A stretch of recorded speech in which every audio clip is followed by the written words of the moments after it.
다들 너무 수고하셨습니다. 여기 1절에 나오는 바리새인들은 율법을 지키고 하나님을 섬기는 일에 많은 힘을 쓰고 있었습니다.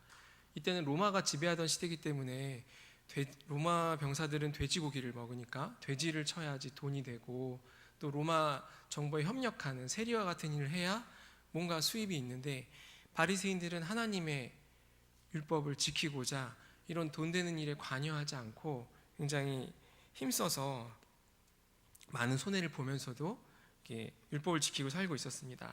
대신에 성경에 예언한 메시아가 온다면 그때는 저 세리와 로마에 붙어 사는 사람들을 다 벌하고, 또 창녀와 여러 가지 불법한 자들을 다 벌하고 우리를 위로해 줄 것이다 라고 믿고 기다리고 있었는데, 막상 예수님이 와서 예수님이 보니까 메시아 같은데 기적도 행하시고 말씀하시는 것도 뭔가 다르고, 근데 막상 와서 보니까 세리와 죄인들하고 같이 지내시는 거예요. 그들을 환영해 주시고 그들과 함께 식사하시고.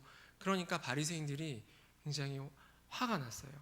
아니, 지금 메시아가 왔다면, 누군가 선지자라도 왔다면 우리를 위로해야 되는 거 아닌가? 하고, 어떻게 저 죄인들하고, 몹쓸 죄인들하고 예수님이 함께 하시지? 라고 불평을 했습니다. 그러니까 이 불평하는 바리새인들에게 예수님께서 이야기를 해주세요. 그 당시에 이야기를 듣는 모든 사람들이 공감할 수 있는 세 가지 이야기를 해주십니다.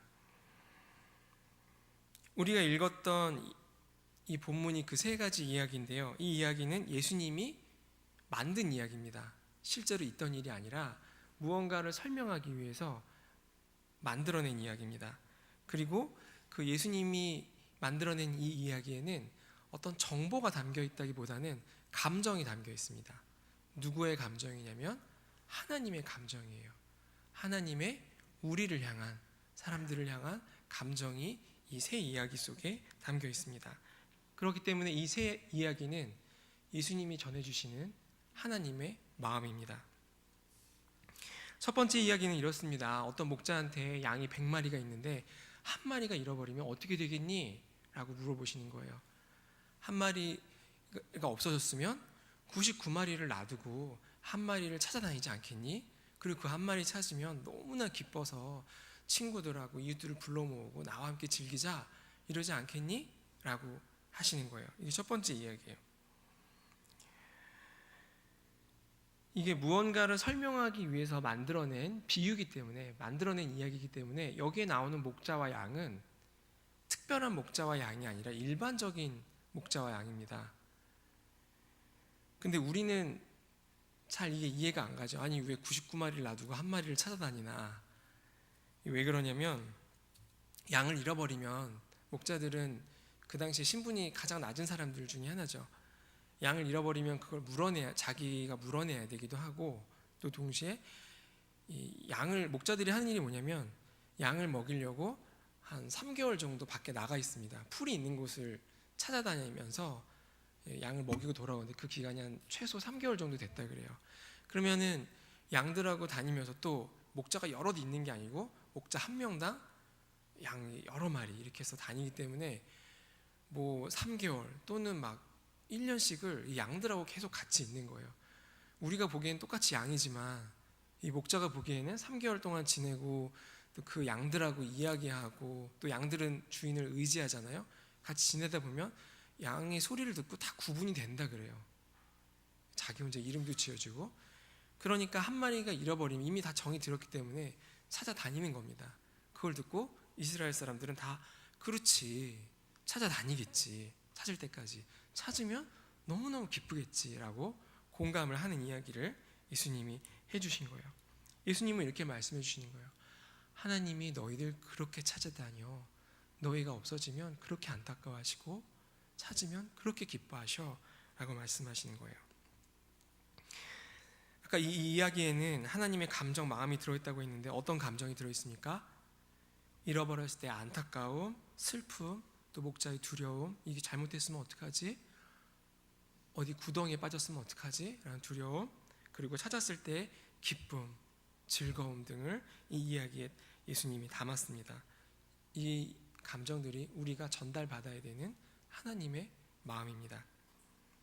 두 번째 이야기는 이렇습니다. 한 여자한테 드라크마라고 불리는 은전이 있는데, 동전이 10개가 있는데 그 중에 하나를 잃어버리면 빗자루로 바닥을 다 쓸면서 찾을 때까지 찾지 않겠느냐?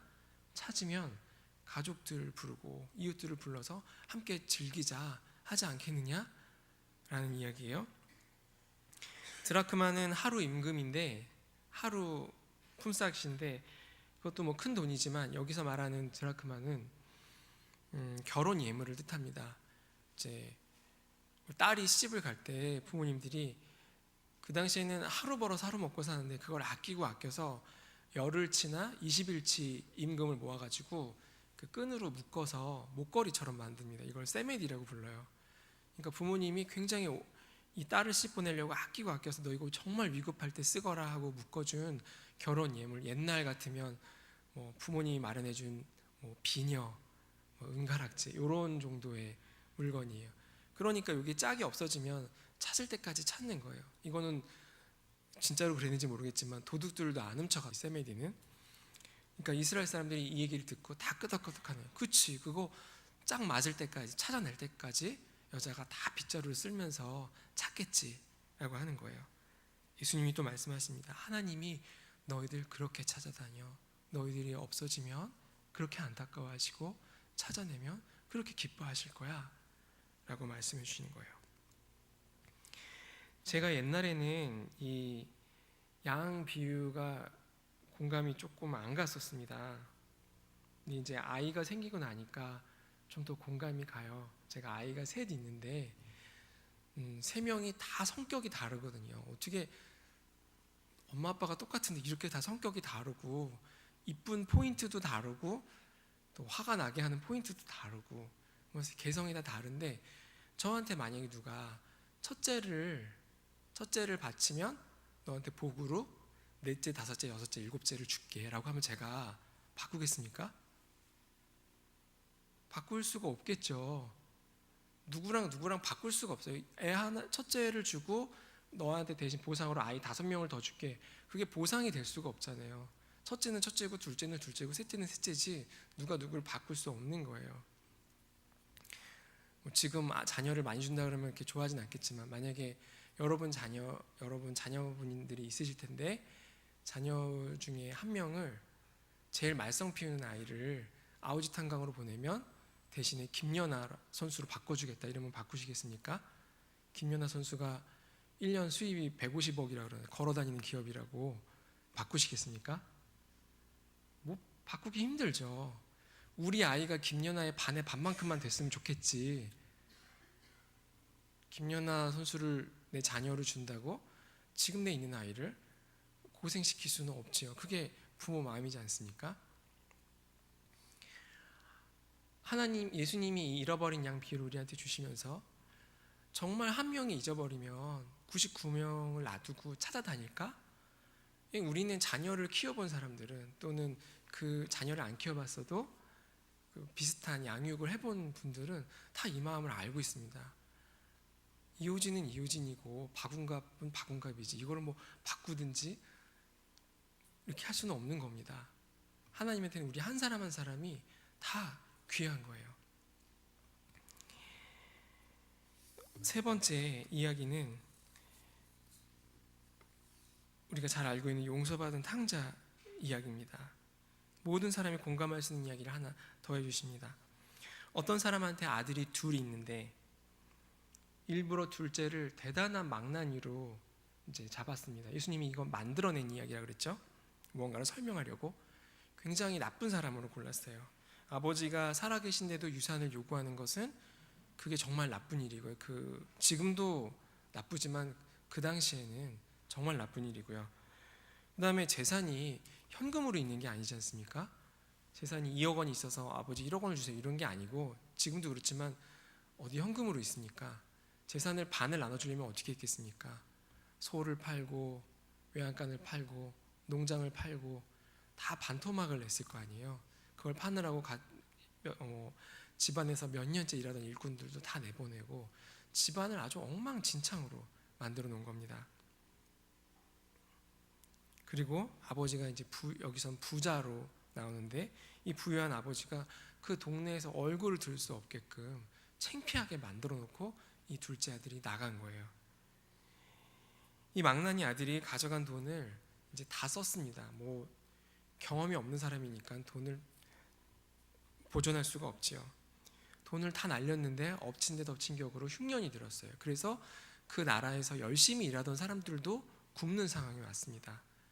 그러니까 너무 배가 고프니까 이 둘째 아들 입장에서 조금 더 있으면 내가 죽겠구나, 이젠 죽겠구나 라는 두려움이 다가오고, 그러면 집에 가서 매를 맞더라도, 내가 그 집의 종이 되더라도 살기 위해서 그 집에 돌아가야 되겠다라는 결심을 합니다.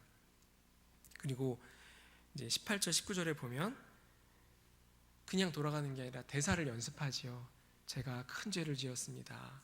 저를 종으로 사용해 주십시오. 이렇게 하는 대사를 18절 19절에 이르는 긴 대사를 외워가지고 가는데 집이 가까우니까 저 멀리서 아버지가 뛰어와요.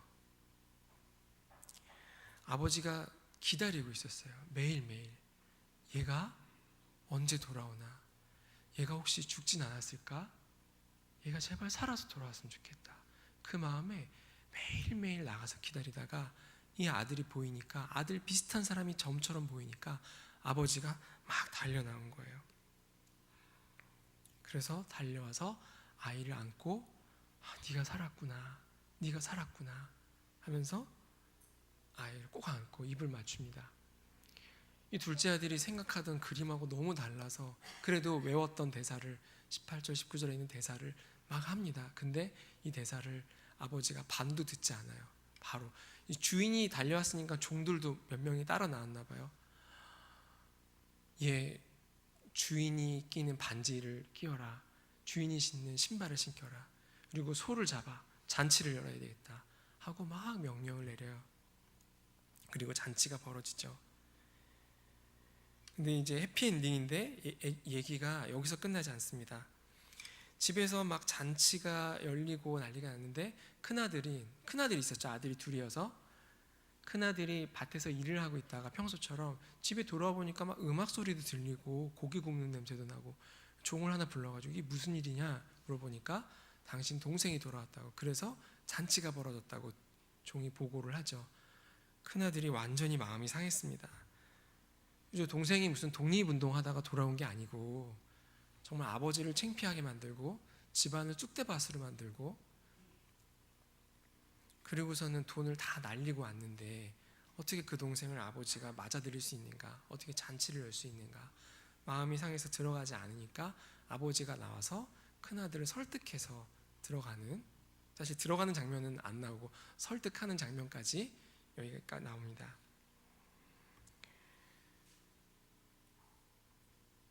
자, 아까 말씀드렸듯이 이 이야기는 만든 이야기입니다. 예수님이 만들어주신 이야기예요.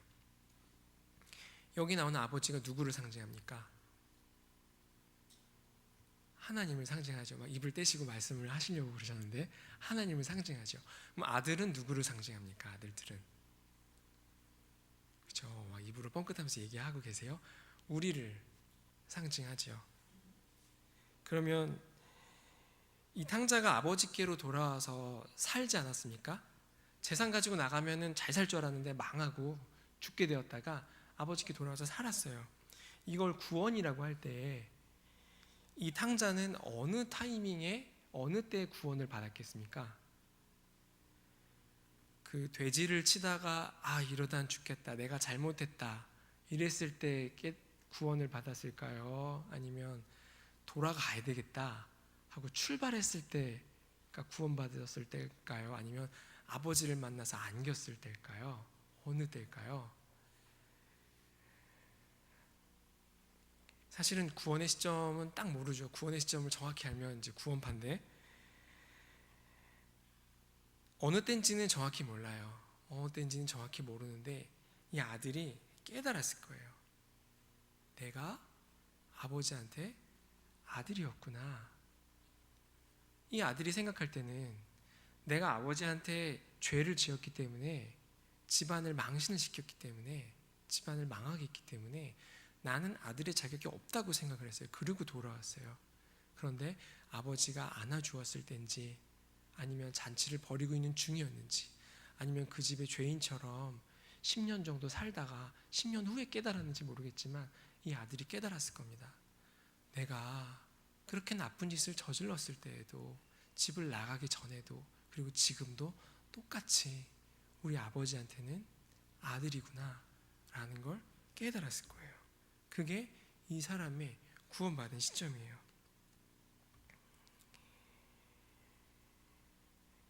이 사람이 아버지한테 회개하고 돌아온 다음에, 그 다음에는 아버지의 마음을 아프게 한 일이 없었을까요?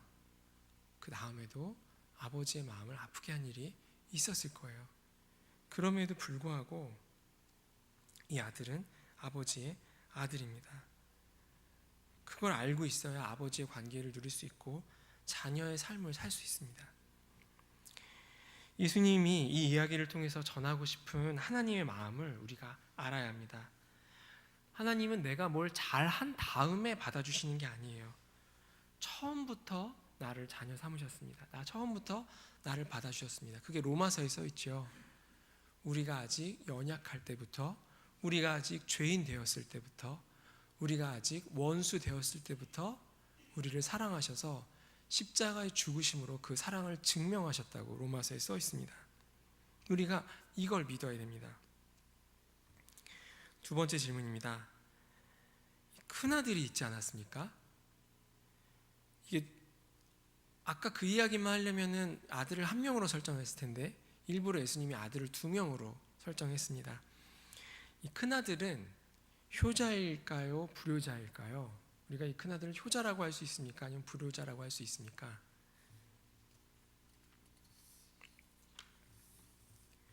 마음속에 답을 생각하시고, 불효자입니다. 불효자.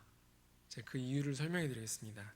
큰아들이 아버지의 명을 어김이 없이 집안에서 일을, 둘째는 떠나갔는데 세상을 가지고 이 큰아들은 열심히 섬겼지만 그럼에도 불구하고 이 큰아들은 불효자입니다. 불효자인 첫 번째 이유는 큰아들이 아버지의 마음을 몰랐기 때문입니다. 아버지가 매일매일 나가서 동생을 걱정하고 기다리는데 그 마음을 이 큰아들은 전혀 몰랐어요. 제가 만약에 한 여자를 사랑한다고 하면서 그 여자가 걱정하는 어머니의 건강을 걱정한다든지 그걸 하나도 같이 걱정하고 있지 않으면 그게 사랑하는 겁니까? 아니죠. 그 사람을 사랑한다고 하는 것은 그 사람이 보는 것을 같이 보고 그 사람이 걱정하는 것을 같이 걱정하는 겁니다. 근데 이 큰아들은 아버지의 걱정을 전혀 하지 않았어요. 아버지가 매일매일 시름에 차 있고 매일매일 나가서 기다리는데 거기에 전혀 관심이 없었습니다. 그래서 불효자고, 두 번째 이유가 더 중요한데 자신이 왜 아들인지 몰랐어요. 이 큰아들은 자기가 열심히 살았기 때문에 아들인 줄 알아요. 자기가 아버지를 열심히 섬겼기 때문에 아들의 자격이 있다고 생각을 하는 거예요. 그렇기 때문에 그 둘째가 왔을 때 그렇게 화가 났어요. 큰아들은 자기는 하고 싶은 거 안 하고 열심히 살았는데, 둘째는 망나니처럼 살았는데 이 둘째를 아버지가 받아들이는 걸 용납할 수가 없는 거예요. 왜냐하면 이 큰아들 생각하기에, 이 큰아들의 머릿속에서는 아들의 자격은 행동에서 나오기 때문에, 그러니까 동생을 받아줄 수가 없는 거예요. 자신이 아들인 이유도 아버지가 아들로 삼아 주었기 때문이에요. 그 아버지 아들로 태어났기 때문이에요. 이 아들이, 큰아들이 아직 뭔가를 하기 전부터 말썽을 피우고 똥오줌을 못 가리고 그때부터 이 아버지는 큰아들을 아들로 삼았는데 이 큰아들은 그 이유를 전혀 모르고 있어요. 그렇기 때문에 이 큰아들은 불효자입니다. 아버지의 마음을 전혀 모르고 있었죠. 그거는 이 아버지가 원하는 큰아들의 삶도 아니죠. 주인처럼 살아야 되는데 종처럼 살았어요. 내가 조금 잘못하면 버림받을 거라고 생각하고, 나도 동생처럼 잘못하면 나도 자격이 없다고 생각하고 그렇게 종처럼 살았어요. 우리 아이가 그러면 얼마나 마음이 아프겠습니까? 우리가 구원받는다는 것은, 기독교인으로 산다는 것은 하나님께서 나를 사랑하시는데 이유 없이 값없이 사랑하신다는 것을 믿는 겁니다. 우리가 전도를 한다는 건 이 사실을 전도를 하는 거고, 우리가 사람들을 사랑할 때도 저 사람은 하나님의 자녀가 아니니까 아웃돼야 될 사람, 나는 하나님의 자녀로 선택된 사람, 이런 눈으로 보는 게 아니라 하나님의 은혜가 나에게 값없이 왔으니 나도 값없이 저 사람을 사랑하겠다 하는 게 기독교인의 삶입니다. 지금 내 스스로 나를 보며 내가 엉망인 것처럼 보여도 하나님은 나를 사랑하십니다. 내가 스스로 마음에 안 들 때에도 하나님만은 나를 사랑하신다는 것을 우리가 믿어야 됩니다. 내가 교회를 열심히 나가고 성경을 많이 본다고 하나님 자녀가 되는 것이 아니고, 이 사실을 믿으려고 안 믿어지니까 교회 나오고 성경을 보고 설교를 듣는 거예요. 여기까지 나왔던 하나님의 사랑을 정리해 보겠습니다. 하나님은 우리한테 사랑을 주시는데 어떤 식으로 사랑을 주냐면, 이 비유에 나왔던 아버지처럼 우리의 필요를 채워줍니다. 그리고 우리가 죄를 지었고 하나님을 실망시키고 마음 아프게 해드려도 그럼에도 불구하고 나를 사랑해 주세요. 그리고 나를 위해, 그런 죄인 되고 원수 되었던 나를 위해 모든 것을 희생하실 수 있는 하나님이에요. 십자가에 못 박혀 죽으시기까지, 그것을 믿는 것까지가 기독교인의 일입니다. 근데 하나님의 사랑이 굉장히 큽니다. 네가 죄인이시면 받아줄게. 네가 내 재산 말아먹고 갔어도 다시 내 아들이야. 네가 엉망진창이지만 너를 받아줄게. 이것도 정말 큰 사랑이죠. 근데 하나님의 사랑은 이것보다 한 차원이 더 높은 큰 사랑이에요. 그 사랑이 이 이야기에 담겨 있습니다.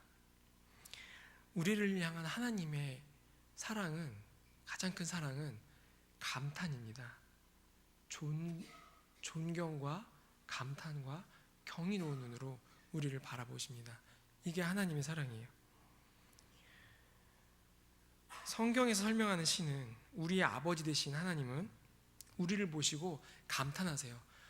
네가 정말 엉망이고 너덜너덜하고 재미없지만 너를 내 자녀 삼아 줄게. 이렇게만 해도 은혜지만, 이걸 은혜라고 부르죠. 하지만 그걸 넘어서서 우리를 보고 감탄하세요. 그래서 창세기에 보면 뭐라고 했어요? 만들어 놓고 보시기에 좋았더라, 좋았더라, 좋았더라. 하나님이 만드신 피조물들 보고 감탄하시는 게 나오죠. 그리고 이런 감탄하시는 하나님을 예수님은 이 용서받은 탕자 이야기를 통해서 이렇게 설명해 주세요. 탕자가 재산을 탕진하고 돌아왔을 때 그 아버지가 아들을 안아줘요. 네가 엉망진창이지만 다시 받아줄게, 이러시지 않죠.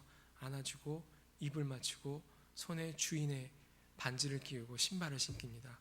그리고 소 잡어, 그러죠. 잔치를 벌이자. 이 아버지는 감탄하는 거예요. 네가 어떻게 살아왔니? 난 네가 죽을 줄 알았어. 네가 못 돌아올 줄 알았어. 너무 대단하다. 네가 살아 돌아왔구나. 너무 고맙다. 이것들이, 이 감탄하는 마음이 온 몸으로 또 이 아버지의 어떤 재산권 행사로 드러나는 중입니다. 죽을 만한 상황에서 살아 돌아왔구나.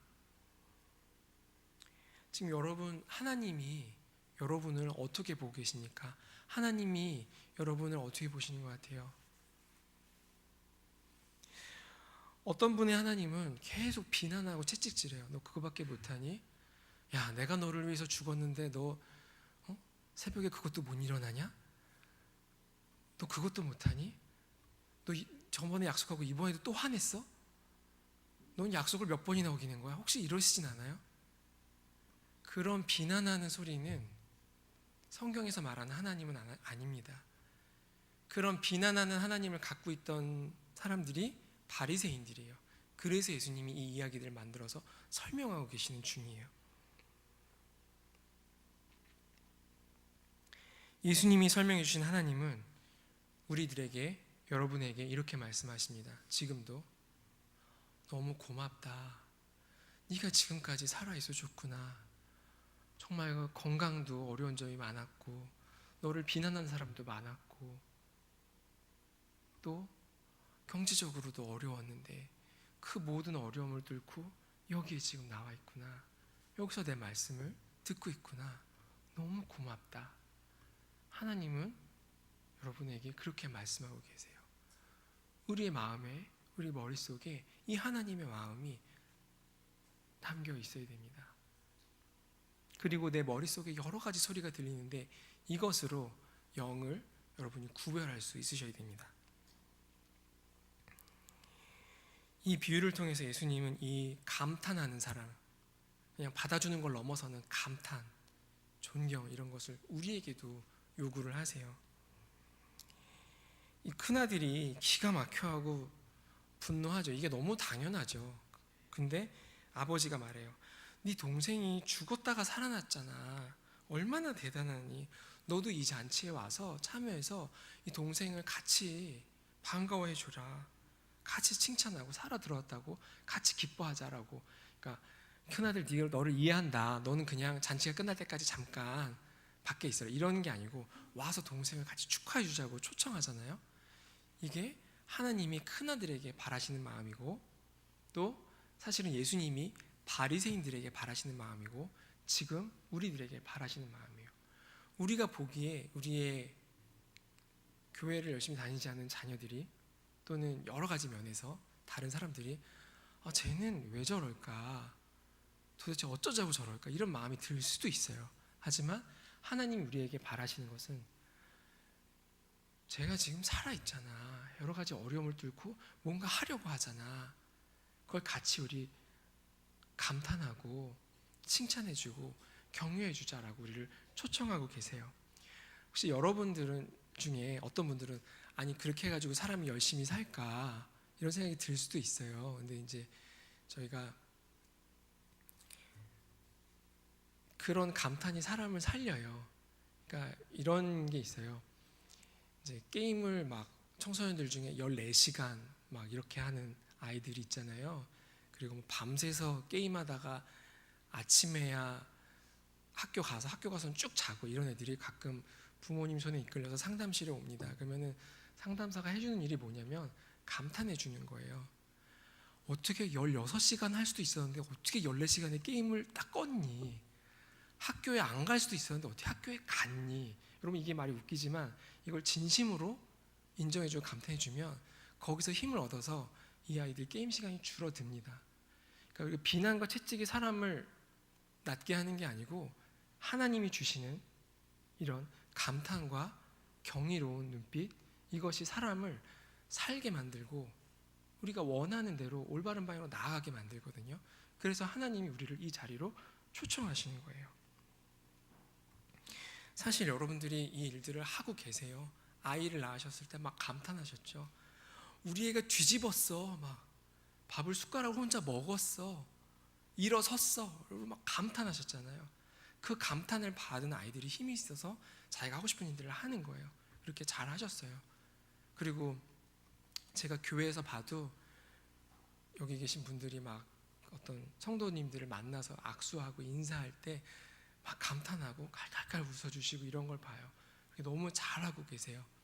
제가 말씀드리는 거는 여러분 이미 잘하고 계시는데 여러분이 무엇을 하고 계신지 어떤 큰 일을 하고 계신지 알기를 원해서 이 말씀을 드렸습니다. 오늘 예수님이 해주신 비유들을 들었습니다. 우리를 향한 하나님의 마음을 알려주시려고 예수님께서 3가지 이야기를 만들어서 주셨습니다. 하나님을 생각하실 때 이 하나님의 마음을, 여기서 들은 하나님의 마음을 우리가 함께 생각해야 되겠습니다. 하나님의 사랑은 필요를 채워주시고 거길 넘어서서 내가 잘못했을 때에도 나를 받아주시고 죽기까지 사랑하시는 분입니다. 그게 하나님의 사랑입니다. 그리고 마지막으로 나를 향해서 감탄하십니다. 지금 이 순간도 어떻게 그렇게 잘했니? 어떻게 지금까지 이렇게 잘해왔니? 너무 수고했다라고 하나님은 감탄하고 계세요. 우리의 연약함과 우리 어려움을 다 알고 계시기 때문에 감탄하실 수 있는 거예요. 그리고 나에게 고맙다라고, 잘했다고 말씀해주고 계십니다. 여러분을 만나는 사람들에게 이와 같은 사랑을 주는 것이 또 하나님의 바람입니다. 모두를 이렇게 사랑할 수는 없죠. 하나님이 우리에게 주신 사람들이 있어요. 그 사람들을 이 방법으로 사랑하는 게 하나님의 바람입니다. 우리 교회 성도님들이 하나님의 사랑을 깊이 체험하고 사시기를 축복합니다. 또 우리 도율교회 성도님들을 만나는 많은 사람들이 이 사랑을 경험할 수 있기를 축복합니다. 제가 기도하겠습니다. 하나님 감사합니다. 우리를 세상에 보내시고 우리에게 햇빛과 물, 음식을 주셔서 감사합니다. 우리에게 공기를 주셔서 감사합니다. 우리에게 사랑하는 사람들을 주셔서 감사합니다. 우리를 사랑하실 때 우리가 아직 죄인 되었을 때부터 사랑하시고 죽기까지 사랑해 주시니 감사합니다. 무엇보다 우리를 비난하지 않으시고 우리를 보고 감탄하시고 기뻐해 주시니 감사합니다. 성경에 일이 쓰여 있는데 우리 마음속엔 다른 사람들로부터 받은 비난이 하나님의 자리를 대신할 때가 있습니다. 무엇을 해도 부족할 것 같고 나쁜 일이 생기면 내 잘못 때문인 것 같을 때가 있습니다. 연약한 우리를 붙잡아 주셔서 하나님 사랑을 매일매일 경험하게 해주십시오. 우리 도일교회 성도님들에게 함께 하셔서 성도님들을 만나는 사람들이 다 이 하나님의 사랑을 경험할 수 있도록 기름 부어 주십시오. 예수님의 이름으로 기도드렸습니다. 아멘. 우리 찬송가 305장 함께 찬양하겠습니다.